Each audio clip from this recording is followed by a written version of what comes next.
Hello guys, welcome to my channel जहाँ पर हम बात करते हैं फैशन, लाइफस्टाइल और वुमेन हेल्थ केयर के बारे में। आज की जो मेरी वीडियो है वो वुमेन हेल्थ केयर से रिलेटेड है। इसमें मैं अपना एक्सपीरियंस शेयर करने वाली हूँ आपके साथ, जो मेरा 6 इयर्स का एक्सपीरियंस रहा है।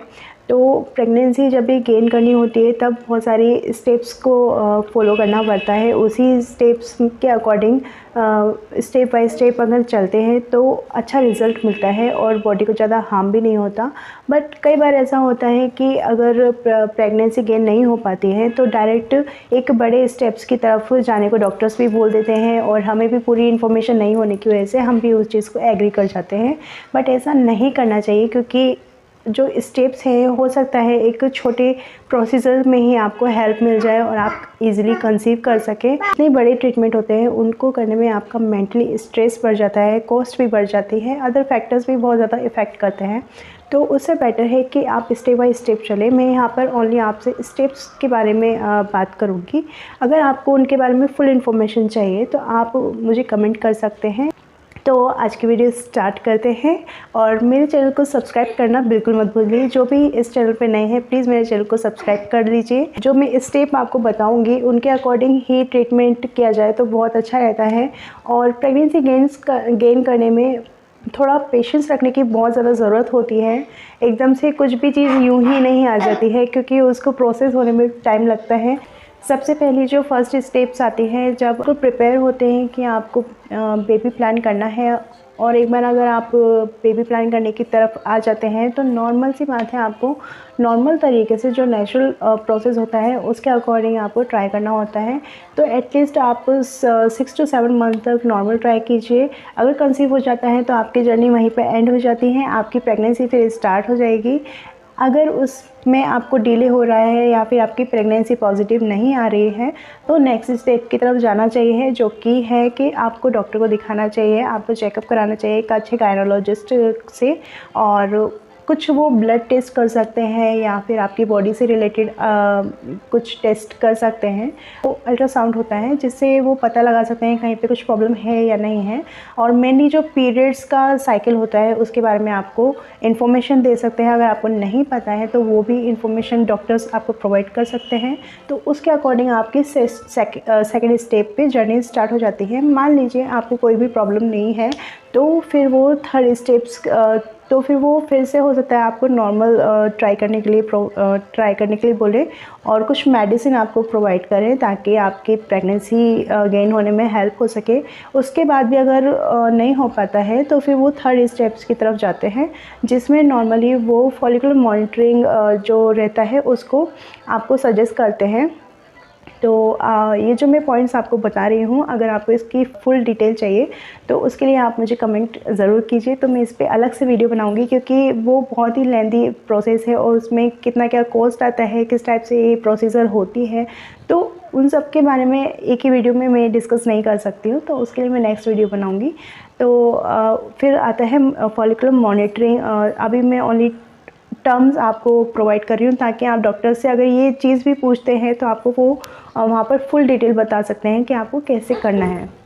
फॉलिकुलर मॉनिटरिंग सजेस्ट की जाती है। तो follicular monitoring normally 6 to 7 months तक कंटिन्यू करवाना चाहिए, और जिससे ईज़िली आपको कंसीव होने में हेल्प मिले और आपको बड़े प्रोसीजर की तरफ ना जाना पड़े, आप कंसीव कर जाएं।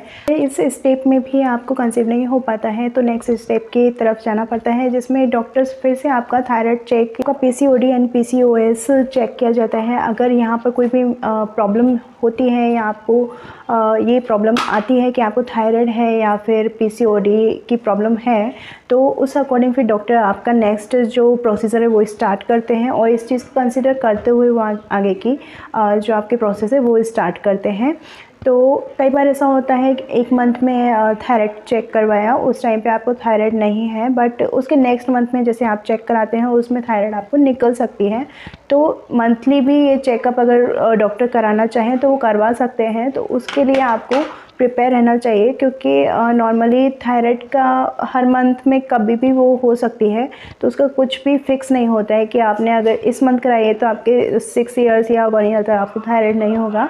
तो ये मंथली चेकअप भी करवा सकते हैं डॉक्टर। और ब्लड चेक में जैसे विटामिन D3 है और भी बाकी जो हार्मोन्स इम्बैलेंस रहते हैं तो उनका वो चेक करा सकते हैं, ताकि जो फीमेल की बॉडी है जिसको बेबी कैरी करना है वो बिल्कुल परफेक्ट रहे बेबी को कैरी करने के लिए।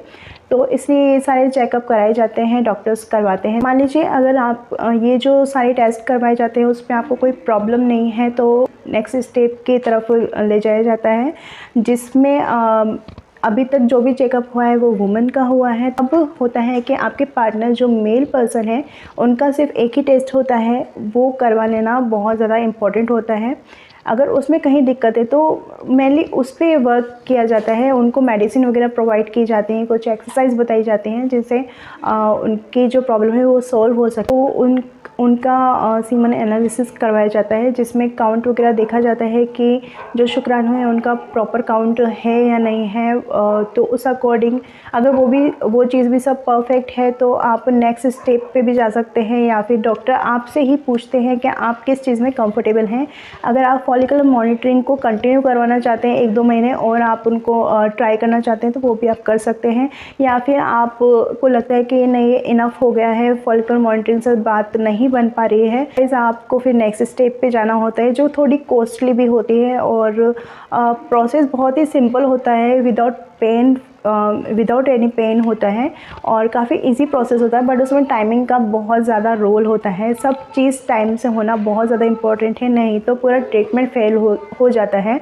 तो कई बार होता है कि डॉक्टर्स या फिर नर्स की गलती से भी पूरा ट्रीटमेंट फेल हो जाता है, बट आपको पेमेंट उस चीज़ का करना पड़ता है। तो ये बहुत ज़्यादा इरिटेटिंग प्रोसेस भी हो जाती है कभी कभी। तो जो नेक्स्ट प्रोसेस है वो है IUI ट्रीटमेंट, जिसमें आपके पार्टनर का जो सीमन है वो आपकी बॉडी में एक इंजेक्शन के थ्रू इंजर्ट किया जाता है। और ये वो टाइम पीरियड्स जब प्रेगनेंट हो सकते हैं उस टाइम में ये किया जाता है ट्रीटमेंट। तो उसके बाद भी आप नॉर्मल वर्क कर सकते हैं, और उस अकॉर्डिंग अगर वो ट्रीटमेंट वर्क कर जाता है, आप प्रेग्नेंट हो गए, तो फिर आपको नेक्स्ट स्टेप पे नॉर्मल सी बात है जाने की ज़रूरत नहीं है। आप IUI जो ट्रीटमेंट है वो मैक्सिमम 3 टाइम्स करवा सकते हैं, जैसा भी आपको सूटेबल हो। ये 1 मंथ का बीच में गैप भी ले सकते हैं, जैसा भी आपको सही लगे वैसा करवा सकते हैं। तो 3 मंथ्स तक ही करवाना सही रहता है, उससे ज़्यादा करवाना ये थोड़ा सा डॉक्टर प्रीफर नहीं करते हैं। तो मेनली 2 to 3 मंथ्स ही करवाया जाता है। और अगर इससे भी बात नहीं बनती है तो फिर वुमेंस के जो चेकअप है वो फिर से स्टार्ट हो जाते हैं, उसके बिना IVF तक नहीं जाया जाता है। तो ये चेकअप है वो 2 तरीके से किया जाता है। एक है HSG एक्सरे, जो कि थोड़ा नॉर्मल प्रोसीजर होता है, ट्रीटमेंट होता है अंदर की जो चीज़ें हैं उनको चेकआउट करने का। मेनली इसमें जो आपकी ट्यूब्स हैं उनको कंसिडर किया जाता है कि वो ओपन है या क्लोज़ है, तो उसके बारे में इंफॉर्मेशन निकाली जाती है। और एक और ट्रीटमेंट है जो कि इससे पैरेलल है, बट हिस्टेरोलेप्रोस्कोपी सर्जरी होती है जो कि थोड़ा पेनफुल हो सकता है। तो ये जो प्रोसेस है तो इनके बाद ही IVF किया जाता है। अगर आप डायरेक्ट बोलते हैं कि नहीं हमें IVF की तरफ ही जाना है, आगे की जो भी स्टेप्स है हम उनको स्किप करना चाहते हैं, तो वो भी डॉक्टर आपको कंसीडर कर सकते हैं। मेनली ये देखा जाता है कि आपका केस किस टाइप का है, तो उस अकॉर्डिंग डॉक्टर आपको सजेस्ट कर सकते हैं। बट जो फीमेल बॉडी है उसमें बच्चेदानी की जो ट्यूब्स होती हैं वो ओपन होना बहुत ज़्यादा ज़रूरी होता है, तभी वो प्रेगनेंसी लग सकती है। अगर वो ही ब्लॉक है तो IVF का जो ट्रीटमेंट है वो कराना भी बिल्कुल वेस्ट ऑफ टाइम होता है। तो इस केस में ये जो दोनों ट्रीटमेंट हैं वो कराना बहुत ज़्यादा इम्पोर्टेंट होता है। इन दोनों में से मैंने HSG एक्सरे करवाया हुआ है और उसके अकॉर्डिंग भी मेरा सब कुछ नॉर्मल आया था।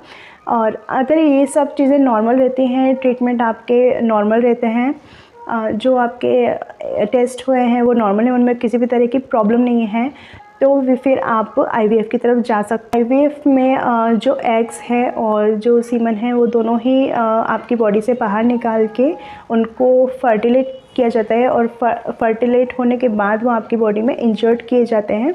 तो ये प्रोसेस और ज़्यादा कॉस्टली और थोड़ा पेनफुल होती है। मे बी पॉसिबल आपका जो छोटे ट्रीटमेंट है उन्हीं से काम चल जाए, तो फिर इससे अच्छी बात और हो नहीं सकती है, क्योंकि कॉस्ट भी बचता है और आपका टाइम भी बचता है। अगर वर्किंग वुमेन्स हैं उनको ऑफिस जाना होता है, टाइम निकालना और ज़्यादा टिपिकल हो जाता है। सो गाइज़, आज की वीडियो हम यहीं पे ख़त्म करते हैं, और ये सारे स्टेप्स जो मैंने आपको बताए हैं उसके अकॉर्डिंग ही आप डॉक्टर से कंसल्ट कीजिए। अगर डॉक्टर डायरेक्ट ही आपको एक बड़ी ट्रीटमेंट की तरफ बोल रहे हैं तो उनको आप बता सकते हैं कि नहीं, हम डायरेक्ट नहीं जाना चाहते। और ये जो सारी स्टेप्स हैं वो सारी स्टेप्स कंप्लीट होते होते एटलीस्ट 2 to 3 इयर्स लग जाते हैं। तो बी पेशेंस, और पेशेंस के साथ आप इसकी प्लानिंग कीजिए। तो आपको मेंटल बिल्कुल हेल्दी रहना है, आपको पॉजिटिव रहना है, किसी भी टाइप का आपका मेंटल स्ट्रेस नहीं होना चाहिए। अगर मेंटल स्ट्रेस नहीं रहेगा, आप हैप्पी रहेंगे, आप अपना काम करते रहेंगे जैसे आप नॉर्मली रूटीन में करते हैं, तो आपको प्रेगनेंसी गेन करने में बहुत ज़्यादा हेल्प होती है। सो गाइज़, आज की वीडियो यहीं तक, फिर मिलते हैं नेक्स्ट वीडियो में। Bye bye.